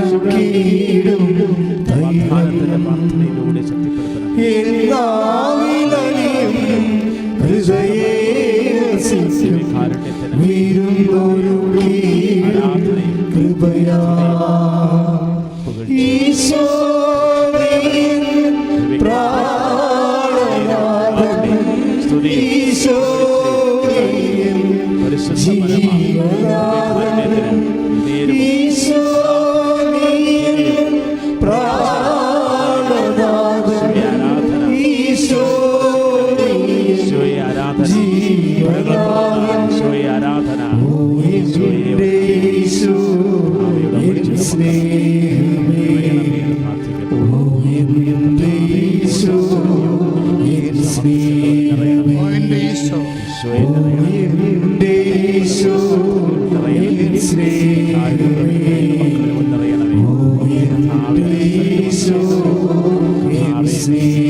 പ്രിയപ്പെട്ടവര്, നമ്മളെപ്പോഴും ശ്രദ്ധിക്കേണ്ട വിഷയം എന്താണ്? പൂർണ്ണ വിശ്വാസമുണ്ട്, പിന്നെന്ത്? ഭാഗികമായ ബോധ്യമുണ്ട്, പൂർണ്ണ ബോധ്യമുണ്ട്. ഈ പൂർണ്ണ ബോധ്യത്തിൻ്റെ ഒരു അടയാളമാണ് നമ്മൾ കണ്ട ലൂക്കാസ് വിശേഷം 8:45, 46, 47 രക്തസ്രാവക്കാര രോഗി. ഇത് രണ്ടും കൊണ്ട് നമുക്ക് വാഗ്ദാനം രക്തസ്രാവക്കാര രോഗിയുടെ പൂർണ്ണ ബോധ്യം. അതുകൊണ്ടാണ് പല പ്രാവശ്യം അറ്റൻഡ് പരാജയപ്പെടുമ്പോഴും ഇവിടെ അവസാനം വരെ നിൽക്കുന്നതിൻ്റെ കാര്യം അവിടെ പൂർണ്ണ ബോധ്യം കൊണ്ടാണ്. പക്ഷേ അതുകൊണ്ട് മാത്രം ചിലർക്ക് അതുകൊണ്ട് സാധിക്കും. പക്ഷെ ചിലർക്ക് വേറൊരു കണ്ടൻ്റ് ഉണ്ട് ഇതിനകത്ത്. വാഗ്ദാനം പ്രാപിക്കാനുള്ള മാർഗ്ഗം ഞാൻ പറയുകയാണ്. ഉടമ്പടി എടുക്കുമ്പോൾ അത് ലഭിക്കാനുള്ള കുറച്ച് നോഹാവ് ജ്ഞാനസൂത്രങ്ങളുണ്ട്. അതിലൊന്ന് എന്താ വെച്ചാൽ, ഒന്ന് പൂർണ്ണ ബോധ്യം ഉണ്ടാകണം. അപ്പം റോമ 4:21 അനുസരിച്ചുണ്ട്. പിന്നെ ഒന്നെന്താ? Content of suffering. Content of suffering. ഞാനിതെല്ലാം പറയണത് എങ്ങനെയാണെന്ന് അറിയാമോ? ഞാൻ ജനങ്ങളുടെ സാക്ഷ്യങ്ങൾ പരിശോധിച്ചിട്ട് അതിനെക്കുറിച്ച് കർത്താവിൻ്റെ വചനങ്ങൾ എന്ത് പറയണമെന്ന് പ്രാർത്ഥിച്ചിട്ടാണിത് പറയണത്. അല്ല എവിടെ നോക്കി പറയണമല്ല. അപ്പോൾ ഈ കണ്ടൻറ് ഓഫ് സഫറിങ് ഒരു പ്രധാനപ്പെട്ട വിഷയമാണ്. അതിനകത്ത് ഏറ്റവും ടോപ്പ് എനിക്ക് സുവിശേഷത്തിൽ ഞാൻ പരിചയപ്പെട്ട ആൾ കാനങ്കാരിയാണ്. കാനങ്കാരി സൂപ്പറാണ്. അതായത് കാനങ്കാരിയുടെ പ്രശ്നം എന്താ? കാനങ്കാരിയുടെ പ്രശ്നം അവളുടെ മകൾ പിശാച് ബാധിതയാണ്. ഒന്നാമത്തെ അവൾക്ക് അവകാശമില്ലെന്ന് വെച്ച് കഴിഞ്ഞാൽ അവൾ കാനനക്കാരിയാണ്, വിജാതി സ്ത്രീയാണ്, യഹൂദനല്ല, എബ്രാഹത്തിൻ്റെ സന്തതിയല്ല. അപ്പോൾ അതുകൊണ്ട് അവകാശമില്ലാത്തവരാണ് അവകാശം പ്രാപിക്കുന്ന രീതി നോക്കണം. It is great and wonderful. എന്താ ഇപ്പം നമ്മൾ എനിക്ക് വേണത് 8:27, 8:28 മത്തായി സ്ത്രീയുടെ സുവിശേഷത്തിൽ. അതായത് കാനൻകാരി വരുമ്പോഴേ അവൾ വന്ന് കർത്താവിനെ കാണും. അവൾക്ക് അവകാശമില്ല. കാര്യം എന്താണ്? അവൾ വിജാതി സ്ത്രീയാണ്, യഹൂദനല്ലെന്നർത്ഥം. അപ്പോൾ പിന്നെ ഔദാര്യമാണ് വേണ്ടത്, ഔദാര്യം. പക്ഷേ ഈ ഔദാര്യം ചോദിക്കാൻ വേണ്ടി വരുമ്പോൾ കർത്താവിനോട് പറയും, മകളെ അത് അവകാശമാക്കി മാറ്റാൻ പറയും. അതായത് കാര്യം ഔദാര്യം കൊടുക്കാനല്ല ദൈവത്തിന് ഇഷ്ടം. അവൾ വിജാതിയരാണെന്നൊക്കെ പറയുന്ന മാനുഷ്യമായ വർത്തമാനം ദൈവത്തിൻ്റെ മുമ്പിൽ യഹൂദനും മകൻ അവളും മകളാണ്. നാട്ടിൽ വിജാതിരൊക്കെ പറയുന്നില്ല, ദൈവം ഇത് പറയത്തില്ല. അവിടെയാണ് വിഷയം. ദൈവം അത് പറയത്തില്ല. കാര്യം രണ്ടും ദൈവമല്ല എല്ലാത്തിനും സൃഷ്ടിച്ചത്. അത് കാരണം ദൈവമൊന്നും വിജാതിരാണെന്ന് സജാതിരാണെന്ന് ഒന്നും പറയത്തില്ല. അവൾ വിജാതി എന്ന രീതിയിൽ കെഞ്ചി സഹായിക്കാൻ പറ്റുമെങ്കിൽ സഹായിക്കണം കർത്താവേ എന്നൊക്കെ പറഞ്ഞ് പുറകെ നടക്കുക. ഔദാര്യമായതുകൊണ്ട് ഇവളിങ്ങനെ കെഞ്ചി നിലവിളിച്ചാണ് അവൾ ചോദിക്കണമില്ല. അവൾ ഒരു കോൺഫിഡൻസ് അവൾക്കില്ല. അപ്പോൾ ഔദാര്യമാണ്. അപ്പോൾ ഈശോ പറയും, മോളെ ഔദാര്യമല്ല, നീ വിജാതിയുടെ കാര്യം ശരി, അതൊക്കെ നാട്ടിൽ പറയുന്ന വർത്തമാനമാണ്, അത് എന്നോട് പറയണ്ട. നീ അവകാശിയാണ്, നീ അവകാശത്തിൽ ചോദിക്കാൻ പറയും. അവൾക്കത് അറിയത്തില്ല. കർത്താവ് ഈ ഔദാര്യത്തിൽ നിന്ന് ഇവരുടെ പ്രാർത്ഥനയെ അവകാശത്തിലേക്ക് കൺവേർട്ട് ചെയ്യണത് അടിപൊളിയായിട്ടുള്ള ഒരു ഭയങ്കരമായ പാരഡൈം ഷിഫ്റ്റ് എന്നൊക്കെ പറയാൻ പറ്റുന്ന ഒരു വിസ്മയകരമായ ഒരു കാഴ്ചയാണ്. കർത്താവ് മൈൻഡ് ചെയ്യത്തില്ല ആദ്യം ഇവളെ. കാര്യം എന്താണ്? ഇവിടെ ഔദാര്യം കൈപ്പറ്റാൻ വന്നിരിക്കണല്ലേ, മൈൻഡ് ചെയ്യത്തില്ല. അപ്പോൾ മൈൻഡ് ചെയ്യാതെ പോകുമ്പോൾ പത്രോസ് ഇടപെടും. പത്രോസിനോട് ഇവർ പറയും, ഇവൾ മധ്യസ്ഥ പ്രാർത്ഥന വെക്കും. അമ്മയാണ് അവിടെ ഉണ്ടായിരുന്നെങ്കിൽ ഈ കളിയൊന്നും നടക്കത്തില്ലായിരുന്നു. അമ്മ ഈശോയോട് പറഞ്ഞാൽ അവളെ പറഞ്ഞു വിടാൻ പറഞ്ഞാൽ പത്രോസ് പറഞ്ഞിട്ട് പത്രോസിന് മധ്യസ്ഥ പ്രാർത്ഥന അവിടെ ഏറ്റില്ല. പത്രോസ് പറഞ്ഞ കർത്താവേ നമ്മുടെ കൂടെ ഇവളെ കരഞ്ഞ് തല്ലി വരുന്നല്ലോ, അവളെ പറഞ്ഞു വിടാൻ പറയും. അപ്പോൾ ആ മധ്യസ്ഥ പ്രാർത്ഥന ഏക്കാതെ വന്നപ്പോൾ അതിന് ഈശോ പറയണത് കുറച്ചുകൂടി കട്ടിയായ ഒരു സാധനമാണ്. എന്താ പറയണത്? അതായത് മക്കളുടെ അപ്പമെടുത്ത് നായ്ക്കൾക്ക് കൊടുക്കുക വിഹിതമല്ല. കാര്യം ഇവളുടെ ചോദ്യം നായ്ക്കളെ പോലെയാണ്, വാല് വാട്ടി കിടന്നുകൊണ്ട് നിലയും വിളിച്ചുകൊണ്ട്. ഈശോയ്ക്ക് അത് ഇഷ്ടമില്ല. അതങ്ങനെ അവൾ ചോദിക്കാൻ ആഗ്രഹിക്കണില്ല. കാര്യം യഹൂദനായാലും അവളായാലും ഈശോയുടെ മുമ്പിൽ ഒന്നുപോലെ ഒന്നാണ്. പക്ഷേ യഹൂദന്മാർ പറയണത് ഇവരൊക്കെ വിജാതികളാണ്, പട്ടികളാണെന്ന് പറയും. ആ ഒരു മനോഭാവത്തിൽ ഈശോ പറഞ്ഞ് ചേഞ്ച് ചെയ്യ്, ഇതിൻ്റെ ഫോർമാറ്റ് ചേഞ്ച് ചെയ്യ്. ഔദാര്യത്തിന് വേണ്ടി കെഞ്ചണ, ധർമ്മത്തിന് വേണ്ടി തെണ്ടണ സ്റ്റൈല് മാറ്റിയിട്ട് നീ അവകാശത്തോട് ചോദിക്കാൻ പറയും. അതുകൊണ്ട് ഈശോ അതിനുവേണ്ടി അവളെ കൊണ്ട് ചോദിപ്പിക്കാൻ വേണ്ടി പറയും, മക്കളുടെ അപ്പമെടുത്ത് നായ്ക്കൾക്ക് കൊടുക്കണം വിഹിതമല്ലെന്ന് പറയും. അതോടുകൂടി അപ്പോസ്തലന്മാരെല്ലാം ഐസടിച്ചു പോകും. പക്ഷേ അവളപ്പോൾ ഒരു കാര്യം, അവളത് അവകാശം പ്രഖ്യാപിക്കും. അവൾ അവകാശം പ്രഖ്യാപിക്കും. എന്താ അവകാശം പറയണത്? അവൾ പറയണത് അവകാശം അവൾ പറയണത്, കർത്താവേ നീ പറഞ്ഞത് ശരിയാണ്, പക്ഷേ നായ്ക്കുട്ടികൾ യജമാനന്മാരുടെ മേശയിൽ നിന്ന് വീഴുന്നത് ഭക്ഷിക്കാറുണ്ടല്ലോ. അപ്പം അവകാശമായി, യജമാനായി, ദൈവം യജമാനാണ്. ഇത് അവകാശത്തിൻ്റെ തലത്തിലേക്ക് ഇവിടെ അത് വായിച്ചുള്ളത് സുവിശേഷം 15:26-28. കർത്താവേ നായ്ക്കളും യജമാന്മാരുടെ മേശയിൽ നിന്ന് വീഴുന്ന അപ്പക്കഷ്ണങ്ങൾ തിന്നുന്നുണ്ടല്ലോ. അപ്പോഴേ അവള് അവകാശമാണെന്നാണ് പറയണത്. ഇപ്പം നേരത്തെ ഔദാര്യം പറഞ്ഞ ആള് ഇപ്പം പറയണത് എന്താണ്? കർത്താവ് അവകാശമാണ്, ഞാൻ പട്ടിയാണ്, നീ യജമാനാണ് എൻ്റെ, ഞാൻ നിൻ്റെ പട്ടിക്കുഞ്ഞ്. അപ്പോൾ ഇവിടെ എന്താ സംഭവം? മേശയുടെ താഴെ വീഴണതാണ്, വീട്ടിലാണ് താമസിക്കുന്ന പട്ടി, പുറത്തല്ല. അതായത് അതുകൊണ്ട് ഞാൻ അവകാശിയാണെന്ന് പറയും. അവൾ അവകാശിയാണെന്ന് പറഞ്ഞ ഉടനെ ഈശോ പറയും, woman your faith is great. അത് ഈശോ പറയണത്, ഈശോയുടെ എല്ലാ കോശങ്ങളും ഒരുമിച്ച് ഹല്ലേലൂയ പറഞ്ഞുകൊണ്ട് ആ സാധനം പറയണത്. എന്ന് വെച്ച് കഴിഞ്ഞാൽ woman your faith is great, നിൻ്റെ വിശ്വാസം വലുതാണ്. ഇതിലേക്ക് കൊണ്ടുവരാൻ വേണ്ടിയാണ് ഈശോ നടത്തി കഷ്ടപ്പെടുത്തിയത്. ഇവളെ നടത്തി പള്ളി പറഞ്ഞ് നടത്തി കഷ്ടപ്പെടുത്തുന്നത് എന്തിനാണ്? ഈശോക്ക് ഇത് പറയണം. എന്തിനു പറയണം? ഈശോ എപ്പോഴും ടാർഗറ്റ് ചെയ്യണത് ഇതുപോലുള്ള വിശ്വാസം ഞാൻ ഇസ്രയേലിൽ പോലും കണ്ടിട്ടില്ലെന്നൊക്കെ പറയുന്നതാണ്. ഇസ്രയേൽക്കാരെ തിരഞ്ഞെടുക്കപ്പെട്ടവരാണെന്നൊക്കെ പറഞ്ഞിങ്ങനെ കോളറും വെച്ച് നടക്കുമ്പോൾ അവരെക്കാൾ സുന്ദരമായൊരു മക്കളെ കിഴക്ക് നിന്നും പടിഞ്ഞാറെന്നും അനേകം പേര് വന്ന് സ്വർഗരാജ്യത്ത് വിരുന്നനുഭവിക്കാം. രാജ്യത്തിലെ സന്തതികളെ പുറത്തുള്ള അന്ധകാരത്തേക്ക് തള്ളപ്പെടുമെന്ന്. ശ്രദ്ധിക്കട്ടെ. Hallelujah, hallelujah, hallelujah, hallelujah.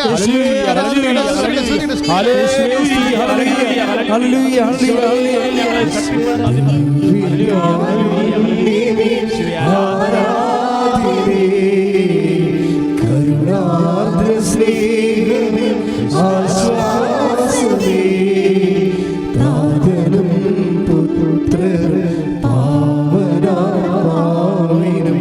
എന്നെന്നും ആരാധന. ഓ എന്നെന്നും ആരാധന. അപ്പോൾ നമ്മൾ കർത്താവ് പരിശുദ്ധാത്മാവ് നമ്മൾ എന്താ പറഞ്ഞുകൊണ്ടിരിക്കുന്നത്? ദൈവത്തിലൊരു വാഗ്ദാനം പ്രാപിക്കാൻ പൂർണ്ണബോധം മാത്രം പോരാ, പിന്നെന്ത് വേണം? There is must be A content of suffering. എന്തെങ്കിലും ഒരു ക്ലേശത്തിൻ്റെ ഒരു കണ്ടൻറ്റ് വേണം. ഇപ്പോൾ ഉടമ്പടി എടുക്കുന്ന വ്യക്തികളായാലും ശരി, അത് നിറവേറണമെങ്കിൽ ഒരു ക്ലേശത്തിൻ്റെ കണ്ടൻറ്റ്. ഇപ്പം ഇവിടെ ഇല്ലേ കാനംകാരി എങ്ങനെയാണ് നേടിയത്? വാഗ്ദാനം പ്രാപിച്ചത് എങ്ങനെയാണ്? ഒരു സഫറിങ് കണ്ടൻറ്റ് ദൈവം തന്നെ ഉണ്ടാക്കി കൊടുത്തു. എന്താ പറഞ്ഞത്? മക്കളുടെ അപ്പമെടുത്ത് പട്ടികൾക്ക് കൊടുക്കുക വിഹിതമല്ല എന്ന് പറയുമ്പോൾ ആക്ഷേപങ്ങൾ കിട്ടിയ സഫറിങ് കണ്ടൻറ്റാണ്. അതെന്തിനാണെന്ന് വെച്ച് കഴിഞ്ഞാൽ വാഗ്ദാനം പ്രാപിക്കാൻ വേണ്ടി ദൈവം കൊടുക്കുന്ന സഫറിങ് ടൈമാണ്. സഫറിങ് ടൈം അതറിയണമെന്നുണ്ടെങ്കിൽ നിങ്ങൾ ഹെബ്രായ ലേഖനം 10:36 വായിക്കണം. ഹെബ്രായർ 10:36. ശ്രുതികട്ടെ ശ്രുതികട്ടെ ശ്രുതികട്ടെ. ഹല്ലേലൂയ. യേശു സ്തോത്രം. ഹല്ലേലൂയ.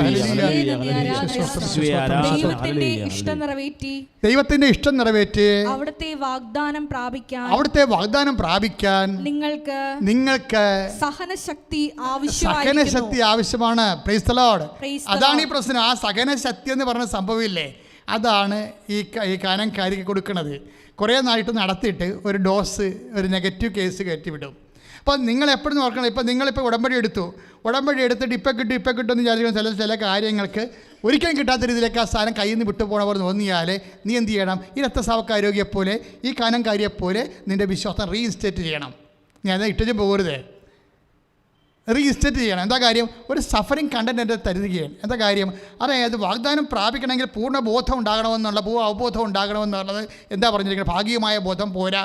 അപസ്മാരോഗ്യയുടെ അപ്പനെ പോലെ ഭാഗികമായ ബോധം പോരാ, പൂർണ്ണ അവബോധം ഉണ്ടാകണമെന്ന് 4:21 റോമാലേഖനം പറയുമ്പോൾ തന്നെ വാഗ്ദാനം പ്രാപിക്കാൻ പൂർണ്ണ അവബോധം മാത്രം പോരാ. ഉടമ്പടിയിൽ നീ വെച്ചിരിക്കുന്ന വിഷയങ്ങൾ പ്രാപിക്കാൻ പൂർണ്ണ അവബോധം മാത്രം പോരാ. ചില കാര്യങ്ങൾ പ്രാപിക്കാൻ വേണ്ടി നിനക്ക് സഹനശക്തി വേണം. ആ വചനം ഒന്നിന് വായിച്ചേ, 36 ഹെബ്രായർ 10:36. ദൈവത്തിന്റെ ഇഷ്ടം നിറവേറ്റി അവിടുത്തെ വാഗ്ദാനം പ്രാപിക്കാൻ നിങ്ങൾക്ക് സഹനശക്തി ആവശ്യമായിരിക്കുന്നു. എന്ന് വെച്ച് കഴിഞ്ഞാൽ സഹനം ശക്തിയോടെ, അതായത് കഷ്ടത, സഹനശീലം, ആത്മധൈര്യം പ്രത്യാശ നമുക്ക് നൽകുന്നു. പ്രത്യാശ നമ്മൾ നിരാശരാക്കുന്നില്ല. നമ്മൾ ചിന്തിയിരിക്കുന്ന പരിശുദ്ധാത്മാവിന്. അപ്പോൾ പരിശുദ്ധാത്മാവിനെ വേണമെന്നായി പറയണത് ദൈവത്തിൻ്റെ സ്നേഹമെന്തെന്ന് അറിയുന്നു. അപ്പം ലാഗ് ചെയ്താലും അത് ദൈവത്തിൻ്റെ സ്നേഹമായിട്ട് തിരിച്ചറിയണമെങ്കിൽ പരിശുദ്ധാത്മാവിനെ വേണം. ഉടമ്പടി ടാർഗറ്റ് ചെയ്യണത് പരിശുദ്ധാത്മാവിനെയാണ്. അതുകൊണ്ട് നീ ഉടമ്പടി പ്രാർത്ഥന ചെയ്യുമ്പോഴും പ്രത്യക്ഷയുടെ പ്രാർത്ഥന ചെയ്യുമ്പോഴും പരിശുദ്ധാത്മാവിനെ മറന്നു പോകരുത്. Praise the lord. എഴുന്നേൽക്കാം. സ്തുതിക്കട്ടെ.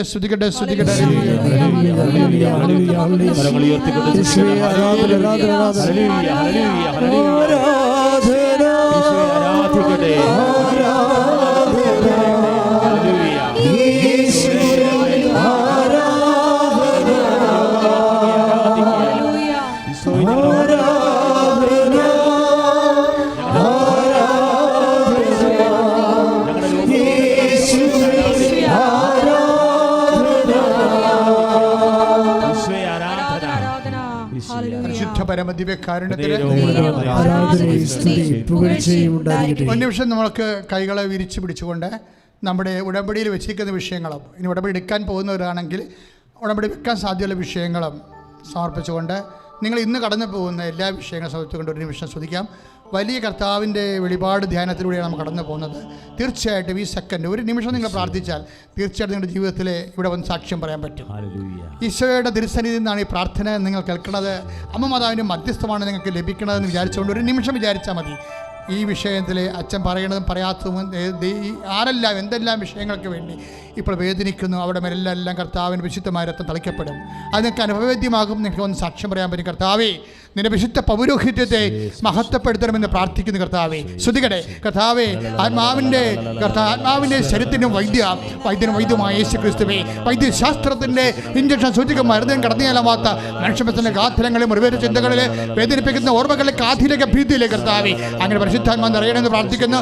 ഭയമുള്ളവര്, ഉത്കണ്ഠയുള്ളവര്, ഉറക്കമില്ലാത്തവര്, പ്രഷർ കയറിയിരിക്കുന്നവര്, മാരകമായ രോഗങ്ങളാൽ വേദനിക്കുന്നവര്, ആശുപത്രിയിലായാലും വീട്ടിലായാലും വഴിയിലായാലും അന്യനാടുകളായാലും വിദേശത്തായാലും ക്രിസ്തുവിന്റെ നാമത്തിൽ അമ്മ മാതാവിന്റെ മധ്യത്വത്തില് 36 കൊല്ലം അർപ്പിച്ച കൃപാണ യോഗ്യതയാൽ കൃപാസാൽത്താറെ ജീവനോടെ പ്രത്യക്ഷപ്പെട്ട പരിശുദ്ധമ്മയുടെ മധ്യസ്ഥത്താൽ മാരക രോഗങ്ങൾ, തീരാവ്യാധികൾ, ഉടമ്പടി മറ്റു വിഷയങ്ങളുമെല്ലാം ദൈവികമായി ഇടപെടലുണ്ടാകട്ടെ.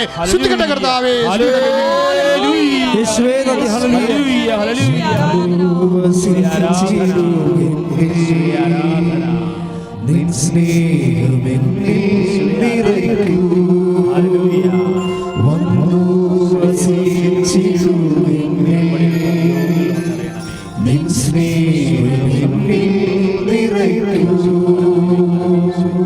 പരിശുദ്ധ പരമ ദിവ്യകാരുണ്യത്തിന് അച്ഛനോട് ചേർന്ന് പ്രാർത്ഥികർത്താവായ ദൈവമേ, ജോലിയില്ലാത്തവരെ സമർപ്പിച്ച് പ്രാർത്ഥിക്കുന്നു. ഉള്ള ജോലിയിലെ വേണ്ടത്ര വരുമാനമില്ലാത്തവരെ പ്രാർത്ഥിക്കുന്നു.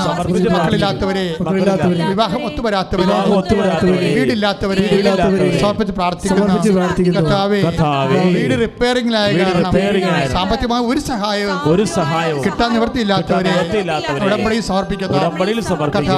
കർത്താവേ, കർത്താവേ, പരീക്ഷ എഴുതുന്ന മക്കളെ, ഒരുങ്ങുന്ന മക്കളെ, തെറ്റായ പ്രണയബന്ധങ്ങളിലെ കുടുങ്ങിപ്പോയവര്, പ്രാർത്ഥന നഷ്ടപ്പെട്ടവരെ, വിശ്വാസം കുറഞ്ഞു പോയവര്, സാമ്പത്തിക തകർച്ചയുള്ളവര്, സ്ഥലമില്ലാത്തവര്, പാകോടുപടി നടക്കാത്തവര്, വഴിയില്ലാത്തവര്, വെള്ളം പോലും കിട്ടാത്തവര്, അവരുടെ തിരുസന്നിധിയിൽ ഏറ്റെടുക്കണമേ.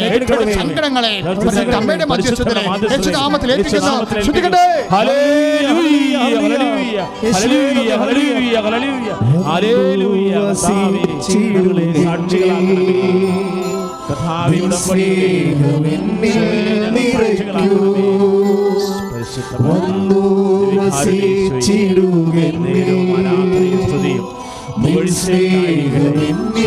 നിറയ്ക്കൂ